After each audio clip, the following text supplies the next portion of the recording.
Assalamualaikum warahmatullahi wabarakatuh. Selamat pagi anak-anak. Bagaimana kabarnya hari ini? Alhamdulillah sehat semua ya. Ibu absen dulu ya. Abdul. Ya, masuk semua ya. Sebelum mengawali pembelajaran hari ini, mari kita berdoa menurut agama dan kepercayaan masing-masing. Silakan untuk ketua kelas dipimpin untuk berdoa. Benar, selesai. Oh iya, Ibu mau mengingatkan, selalu mengutamakan sikap disiplin setiap saat. Mengapa kita harus mengutamakan sikap disiplin? Karena sikap disiplin itu penting bagi kita dan sangat bermanfaat bagi tercapainya cita-cita kita. Anak-anak, kali ini Ibu akan menjelaskan mengenai gaya dan gerak. Dengan tujuan yang pertama, kita dapat membandingkan pengertian gaya dan pengertian gerak dengan benar. Yang kedua, setelah kita memahami apa yang dimaksud gaya dan gerak, kita dapat mempraktikkan gaya dorong dan tarikan dengan benar. Tapi sebelumnya, Ibu mau bertanya, apakah kalian tahu apa itu gaya dan apa itu gerak? Baiklah, kalau begitu Ibu akan menjelaskan. Kalian perhatikan ya. Dalam kehidupan sehari-hari, banyak kegiatan yang kita lakukan yang berhubungan dengan gaya dan gerak. Contohnya, saat kita membuka dan menutup pintu. Ya, di situ terjadi yang dinamakan gaya dan gerak. Untuk gaya, pengertian gaya sendiri yaitu gaya adalah tarikan atau dorongan yang dapat mempengaruhi keadaan suatu benda. Ibu akan memberikan soal, silahkan dikerjakan ya. Ibu akan mengecek apakah kalian berhasil atau tidak setelah Ibu jelaskan tadi. Gimana? Sudah selesai?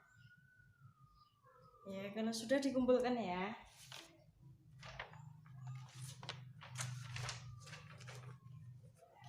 Di sini Ibu akan bertanya, coba sebutkan gaya otot yang terjadi di sekolah. Iya. Ibu akan memberikan kesempatan kepada kalian untuk mempraktekkan gaya-gaya yang telah dipelajari ini tadi. Semua ada 6 ya. Silahkan dipraktekkan di rumah secara lengkap. Anak-anak, kali ini Ibu akan menjelaskan tentang cerita fiksi.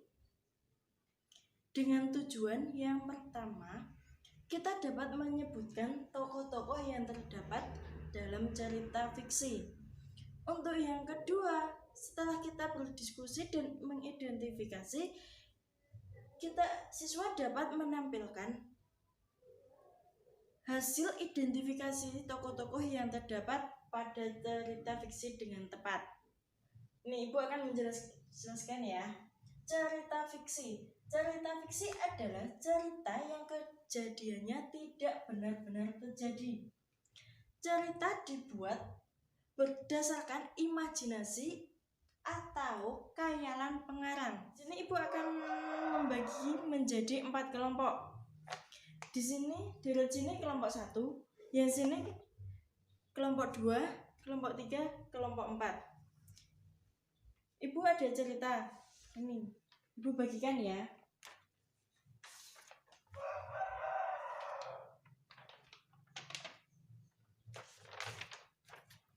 Silahkan dipahami per kelompok, dibaca ceritanya, nanti ditulis di kertas atau di buku tokoh-tokohnya siapa saja.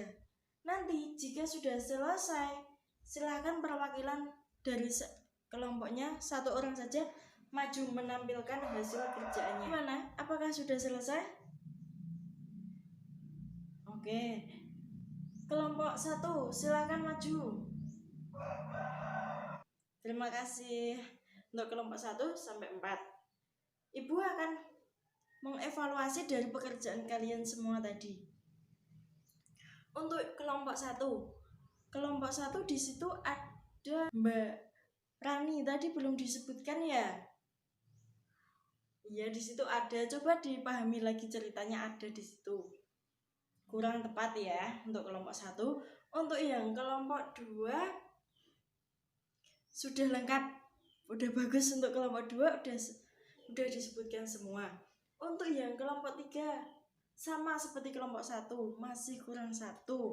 Kelompok 4 masih kurang 2, belum disebutkan tadi. Tepuk tangan untuk kelompok 2, udah betul semua. Untuk kesimpulan pembelajaran hari ini, yang pertama yaitu gaya adalah tarikan atau dorongan yang dapat mempengaruhi keadaan suatu benda. Untuk yang kedua yaitu cerita fiksi. Cerita fiksi adalah cerita yang kejadiannya tidak benar-benar terjadi. Ceritanya dibuat berdasarkan imajinasi seorang pengarang atau khayalan. Penjelasan Ibu tadi mungkin ada yang ditanyakan?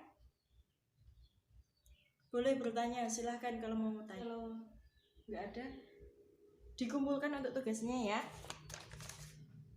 Ibu akan menilai tugas kalian. Ini Abdul, Benny, Budi. Sebelum mengakhiri pembelajaran hari ini, berdoa menurut agama dan kepercayaan masing-masing. Silahkan untuk ketua kelas untuk dipimpin untuk berdoa. Sampai ketemu di pertemuan selanjutnya. Ibu akhiri. Wassalamualaikum warahmatullahi wabarakatuh.